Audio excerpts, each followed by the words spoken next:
نحمده ونصلي على رسوله الكريم أما بعد فأعوذ بالله من الشيطان الرجيم بسم الله الرحمن الرحيم والذين آتيناهم الكتاب يتلونه حق تلاوته أولئك يؤمنون به ومن يكفر به فأولئك هم الخاسرون وقال النبي صلى الله عليه وسلم زينوا القرآن بأصواتكم صدق الله العظيم وصدق رسوله النبي الكريم ونحن على ذلك من الشاهدين والشاكرين والحمد لله رب العالمين۔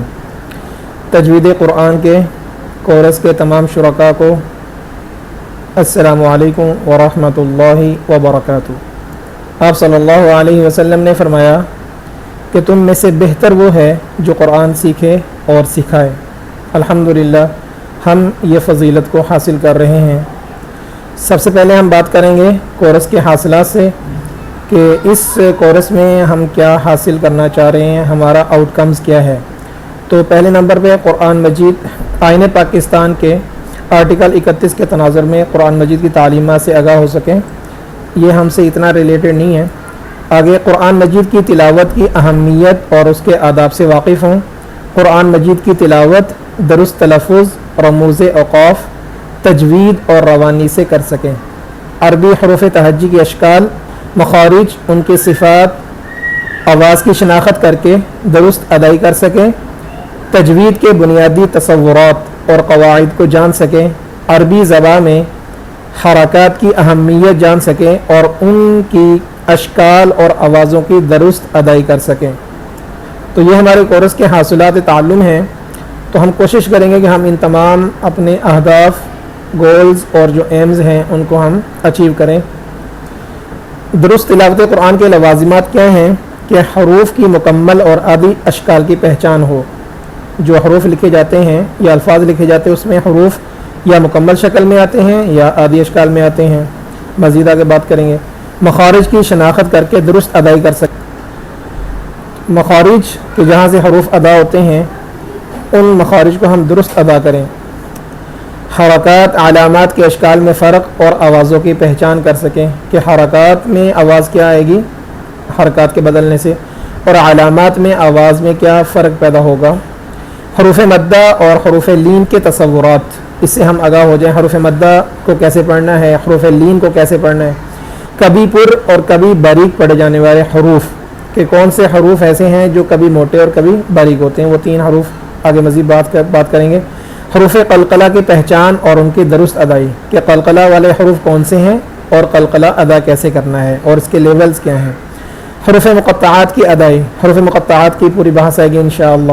گنہ کے قواعد، گنہ ادھر میم آنا چاہیے، غلطی سے لام لکھا ہوا ہے، میم اور نون، تو ان سے ریلیٹڈ ہے گنہ، ان کی صفات میں سے ہے، صفات محسنہ میں سے، تو اس سے ہماری واقفیت حاصل ہو جائے اور ہم گنہ کے قواعد کو جان سکیں اور ادا کر سکیں۔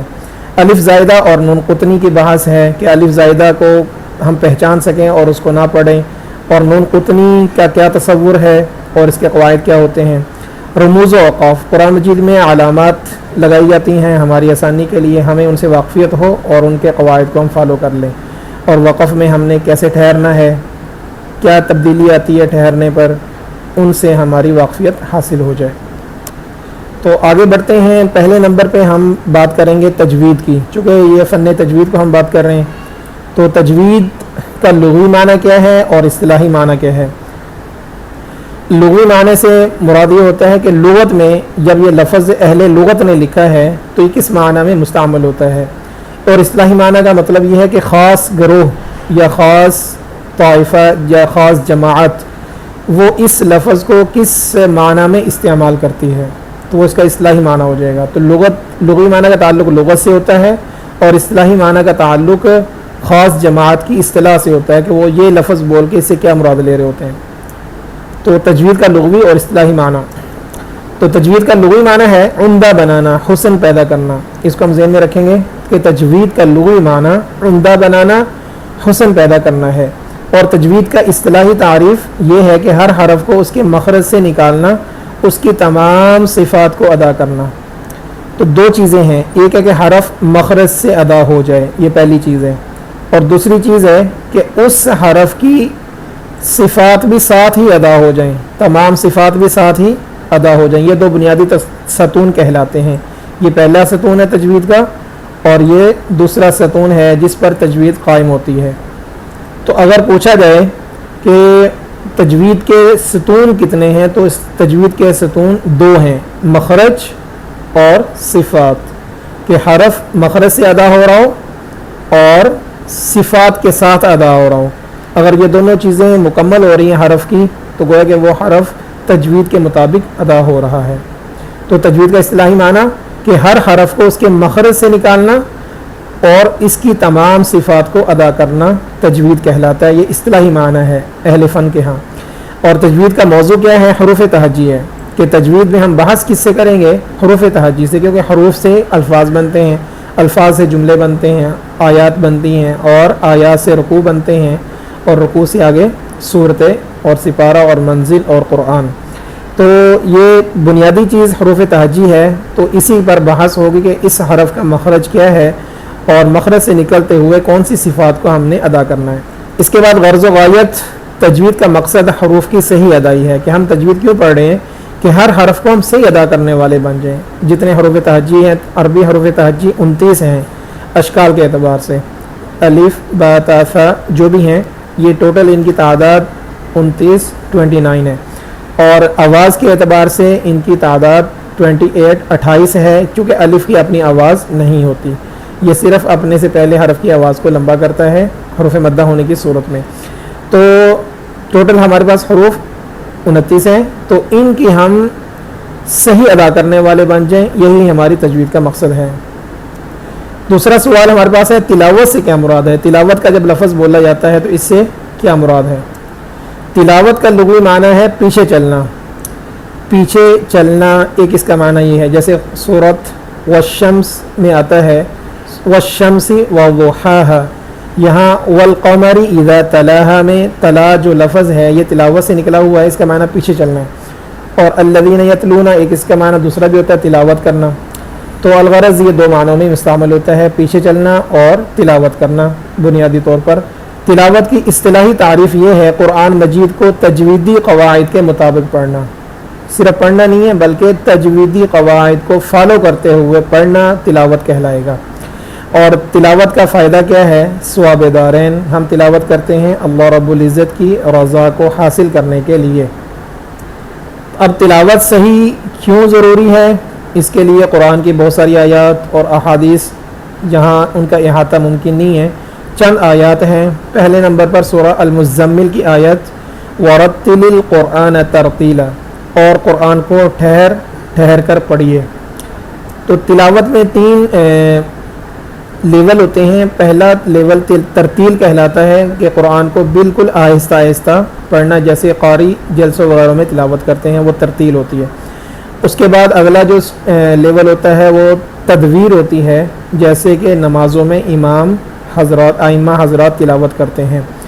اور تیسرا جو اس کا لیول ہوتا ہے وہ حدر ہوتا ہے, جیسا کہ عام طور پہ تراویح میں پڑھا جاتا ہے, بشرطے کہ مخارج اور صفات کی رعایت کرتے ہوئے, تجویدی قواعد کی رعایت کرتے ہوئے. تو ترتیل اور دوسرے نمبر پہ تدویر اور تیسرے نمبر پہ حدر, یہ تلاوت کے 3 اقسام ہوتی ہیں تجوید میں. تو ترتیل جیسے جلسوں میں قراء حضرات تلاوت کرتے ہیں, اور تدویر جیسے کہ ائمہ حضرات نمازوں میں, اور حدر جیسا کہ تراویح میں پڑھا جاتا ہے, ایک سے ترتیب سے اور تھوڑی سی تیزی سے پڑھا جاتا ہے. اس کے بعد دوسری آیت ہے سورہ البقرہ الذین آتیناہم الکتاب یتلونہ حق تلاوتہ اولئک یؤمنون بہ ومن یکفر بہ فاولئک هم الخاسرون. جن کو ہم نے کتاب دی ہے وہ اس کی ایسی تلاوت کرتے ہیں جیسے تلاوت کرنے کا حق ہے, وہی لوگ اس پر ایمان رکھتے ہیں, اور جو لوگ اس کا انکار کریں گے وہی خسارہ اٹھانے والے ہوں گے. تو تلاوت کرنے کا حق یہ مطلوب ہے, اور حق کیسے ادا ہوگا تلاوت کا؟ تجوید کے مطابق. اگر قرآن کی تلاوت کریں گے تو حق ادا ہوگا. احادیث میں ان اللہ یحب ان یقرأ القرآن کما انزل, بے شک اللہ رب العزت پسند فرماتے ہیں کہ قرآن کریم اس طرح پڑھا جائے جس طرح نازل کیا گیا ہے. اقرأوا القرآن بلحون العرب و اسواتها، قرآن مجید کو عربوں کے لب و لہجہ میں پڑھو. زینوا القرآن باصواتکم، قرآن کو اپنی آوازوں سے مزین کیا کرو. رب قارئ للقرآن والقرآن یلعن، بہت سے قاری قرآن پڑھتے ہیں مگر قرآن ان پر لعنت کرتا ہے، کہ یقیناً وہ قرآن کو بغیر تجوید کے حروف کو بگاڑ کر، حروف کی مخارج کی رعایت نہ کر کے پڑھتے ہوں گے، تو جس سے ترجمہ بدلتا ہے اور ترجمہ بدلنے پر یقیناً قرآن لعنت کرتا ہے. تو اس کے آگے ہم دیکھیں گے کہ ترجمہ کیسے بدلتا ہے، تھوڑی سی اس کی بحث بھی کریں گے کہ کیسے حرف بدلنے سے ترجمہ بدل جاتا ہے. اگر اس کو مخرج سے ادا نہ کریں یا صفات کو فالو نہ کریں تو حرف بدل جائے گا، حروف کی ذات بدلے گی تو ترجمہ بدل جائے گا. تو یہ تمام احادیث عربی قرآن مجید کو تجویدی قواعد کے مطابق پڑھنے پر اس کی اہمیت پر دلالت کر رہی ہیں. اب ہم اس سوال کو دیکھتے ہیں کہ مخرج، چونکہ تجوید میں دو بنیادی چیز ہوتی ہیں، مخارج اور صفات، تو مخرج سے کیا مراد ہے؟ تو تجوید کے دو ستونوں میں پہلے نمبر پہ مخرج ہے. مخارج حروف کی آواز کے نکلنے کی جگہ اس کا مخرج کہلاتی ہے، کہ منہ کے جس جگہ سے جس حرف کی آواز ادا ہو رہی ہے وہ اس کا مخرج ہوگا. مثال کے طور پر ہا ہے، یہ حلق کے وسط حصے سے ادا ہوتی ہے، تو لہٰذا ہا کا مخرج حلق کا درمیانہ حصہ ہے، وسط حلق کہہ سکتے ہیں. اسی طرح میم یہ ہونٹوں سے ادا ہوتا ہے تو ہم کہیں گے کہ میم کا مخرج وہ ہونٹ ہے. دوسری چیز جو ستون ہے تجوید کا وہ صفات ہے. صفات سے کیا مراد ہے؟ کہ جس انداز کیفیت سے حرف ادا ہوتا ہے اس انداز کو صفت کہتے ہیں. کہ مخرج سے نکالتے ہوئے انداز کیا اپنائیں گے، کہ حرف کو باریک پڑھیں گے، موٹا پڑھیں گے، سیٹی کی آواز ہوگی یا بغیر سیٹی کی آواز، اور بھی بہت ساری صفات ہیں جو آگے انشاءاللہ ڈسکس کریں گے کون سی صفات کو ہم نے فالو کرنا ہے اور کون سے حروف کی کون سی صفات ہیں. تو قواعد تجوید، آخری سوال یہ ہے کہ قواعد تجوید سے کیا مراد ہے؟ تو قواعد آپ سمجھتے ہیں اصول و ضوابط کہتے ہیں. اصول و ضوابط اگر ان کا ہم فالو کریں گے تو تجوید قائم ہو جائے گی. تو ان اصول و ضوابط کو قواعد کہیں گے. اب ہم بڑھتے ہیں حروف تہجی کی طرف. حروف تہجی کیا چیز ہیں؟ جی، حروف تہجی کیا ہوتے ہیں؟ تو اس کا جواب یقیناً آپ جانتے ہیں کہ حروف تہجی کسی بھی زبان کی بنیادی اشکال ہیں جن اشکال یا شکلوں کو ملا کر الفاظ بنائے جاتے ہیں، حروف تہجی کہلاتے ہیں. تو حروف تہجی کتنے ہیں؟ عربی کے کنسیپٹ کے اعتبار سے چونکہ ہمارا فوکس عربی ہے، قرآن عربی زبان میں ہے، تو حروف تہجی عربی کے جو ہیں وہ جیسے پہلے عرض کر دیا 29 ہیں، 29. اور حروف تہجی کا کوئی دوسرا نام کیا ہو سکتا ہے؟ حروف تہجی کا دوسرا نام حروف ہجا بھی کہا جا سکتا ہے. حروف ہجا یا حروف تہجی دونوں نام استعمال ہوتے ہیں. اس کے بعد حروف کے بنیادی تصورات کتنے ہیں؟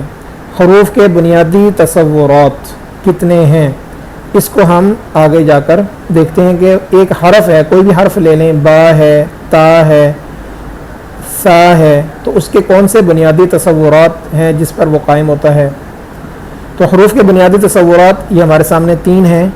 کہ کوئی بھی حرف ہے اس کی شکل کیا ہوگی، با کی خاص شکل ہوتی لکھا جائے تو، پھر اس شکل کا نام کیا ہوگا، اور اس شکل کی آواز کیا دے، وہ آواز کیا ہوگی، یعنی وہ جو شکل ہے وہ آواز کیا دے گی. یہ 3 بنیادی تصورات ہیں. تو شکل اور نام سے ہم حرف کو پہچانتے ہیں، کہ نام کسی کا لے لیا جائے پھر بھی پہچانا جاتا ہے، اور شکل نظر آ جائے پھر بھی پہچان سکتے ہیں. تو ان دونوں کا تعلق حروف کی پہچان سے ہوتا ہے. اور آواز کا تعلق تکرار سے، کہ آوازیں مختلف ہوتی رہتی ہیں. زبر آتی ہے تو اور آواز، زیر آتی ہے تو اور آواز، پیش آتی ہے تو اور آواز، الغرض حرکات کے بدلنے سے آواز بدلتی جاتی ہے. تو یہ بنیادی تصورات ہیں حروف کے. تو بنیادی تصورات میں پہلی نمبر پہ شکل تھی. تو شکل میں اگر ہم ڈیٹیل میں جائیں تو مکمل شکل بھی ہوتی ہے بعض حروف کی، اور بعض حروف جب الفاظ میں لکھے جاتے ہیں تو مختصر شکل میں بھی لکھے جاتے ہیں، اور کچھ حروف ایسے بھی ہیں کہ جن کا صرف چہرہ ہی لکھا جاتا ہے الفاظ کے درمیان میں. یعنی 3 شکلوں میں آ سکتے ہیں، مکمل شکل میں بھی آ سکتے ہیں، مختصر شکل میں بھی، اور حروف کا چہرہ. بعض حروف یہ ہوں گے، اور بعض حروف وہ ہوں گے کہ جو مکمل شکل میں آئیں گے اور مختصر شکل میں آئیں گے، اور بعض حروف وہ ہیں کہ جو صرف مکمل شکل میں آئیں گے، مختصر شکل میں نہیں آتے۔ جی یہ ہمارے سامنے میم ہے، تو میم کی مکمل شکل اور مختصر شکل اگر آدھا کہیں لکھا جائے، جیسے کہ نام کے شروع میں آ جائے مرجان ہو تو اس میں میم آدھا لکھا جائے گا، اور اگر نام کے درمیان میں آ جائے جیسے عمران یا عمر تو اس میں میم کی صرف چہرہ لکھا جائے گا۔ اور حروف کے یہ حروف 9 حروف ہیں حروف تہجی میں سے کہ جو مکمل شکل میں آتے ہیں، ان کی آدھی شکل یا چہرہ استعمال نہیں ہوتا۔ الف، دال، ذال، را، ز، ط، ظ، واو اور حمزہ، تو یہ حروف ہمیشہ مکمل شکل میں آتے ہیں، ان کی مختصر شکل نہیں ہوتی۔ اس کے علاوہ باقی جو 20 حروف بچتے ہیں ان میں سے بعض تینوں شکلوں میں آ سکتے ہیں اور بعض 2 شکلوں میں آتے ہیں، مکمل یا آدھی شکل میں۔ تو یہ ہمارے سامنے لسٹ آ گئی ہے حروف کی کہ مکمل شکل میں لکھے ہوئے ہیں اور یہ آدھی شکل میں ہے، با ہے، تا ہے، سا ہے۔ اسی طرح یہ حروف بھی 2 شکلوں میں ہیں، البتہ یہ حروف 3 شکلوں میں آتا ہے، یہ بھی عین بھی 3 شکلوں میں آ سکتا ہے، باقی یہ 2 حروف 2 شکلوں میں آتے ہیں۔ نارملی یہ سارے حروف ہیں جو 2 شکلوں میں آ رہے ہیں، یہ بھی 2 شکلوں میں ہیں اور یہ بھی مکمل شکل اور آدھی شکل میں آتے ہیں۔ اب تک کے لیے اتنا ہی، پھر ملتے ہیں انشاءاللہ اگلے سبق میں۔ بارک اللہ فیکم، اپنا بہت سا خیال رکھیے گا۔